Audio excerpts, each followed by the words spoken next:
And then for that final 5%, it might require even more effort and therefore more resources.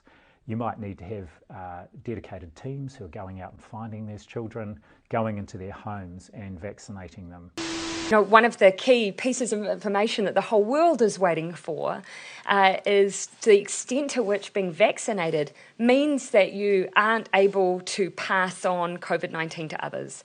When we talk about the effectiveness of the vaccine, what we're talking about is the fact that it won't make you symptomatic by and large, or it won't make you very, very unwell. And so that's where the vaccines have been really successful. What we don't know yet is the degree that, you know, when you've been vaccinated, you might still risk passing it on to others. Part of the issue is that there's not a lot of data around this because you're really relying on places where once you're vaccinated, we still have testing data. So we're relying on health, for instance, the health workforce overseas, where they've been vaccinated and are still being routinely tested to try and see what effect it's had. But at the moment, no one really knows.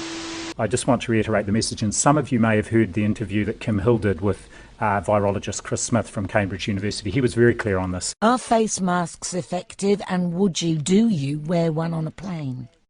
No, save your money. Go and spend it on something useful instead that you enjoy doing, like having a beer.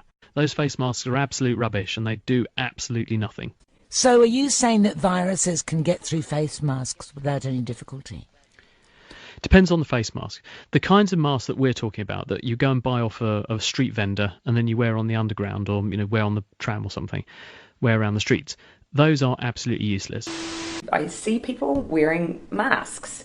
Your views on masks, because a lot of people are going out, buying up their hand sanitizer, buying masks and also toilet paper. But is there any reason why masks are something that people should be using? So for the general public, if you don't have symptoms, there's no need to wear a mask. The thing is, the virus can still get in through your eyes. So if somebody's going to sneeze on you, the mask will only protect your nose. It won't protect your eyes. There are different types of masks. So the ones that people are buying at the supermarket are what are called surgical masks. They're the rectangular ones. And you'll see that they've got gaps in the back here. So they're not fully protecting you. Yes. There was a statement by the World Health Organization, which was definitely against the wearing of muzzles. Now, a few weeks ago, the World Health Organization did a reverse ferret and changed its mind. And Deborah Cohen of the medical correspondent Newsnight on the BBC has an amazing scoop the other day. She actually discovered, and she put it to the WHO, that her contacts inside the World Health Organization had told her that the position of the WHO on muzzles had been changed because of political pressure, not because of medical reasons. Debate is deeply political. Newsnight understands that the World Health Organization committee that reviewed the evidence for the use of face coverings in public didn't back them. But after political lobbying, the WHO now recommends them.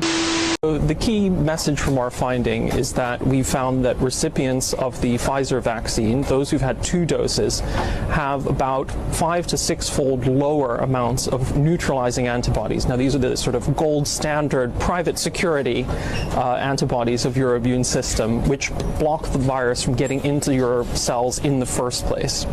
And so we found that that's less for people with 2 doses. We've also found that for people with only 1 dose of the Pfizer jab, that they are less likely to have high levels of these antibodies in their blood. And perhaps most importantly for all of us going forward is that we see that the older you are, the lower your levels are likely to be, and the time since you've had your second jab, as that time goes on, the lower your levels are also likely to be. So that's telling us that we're probably going to be needing to prioritize boosters for older and more vulnerable people coming up soon, especially if this new variant spreads.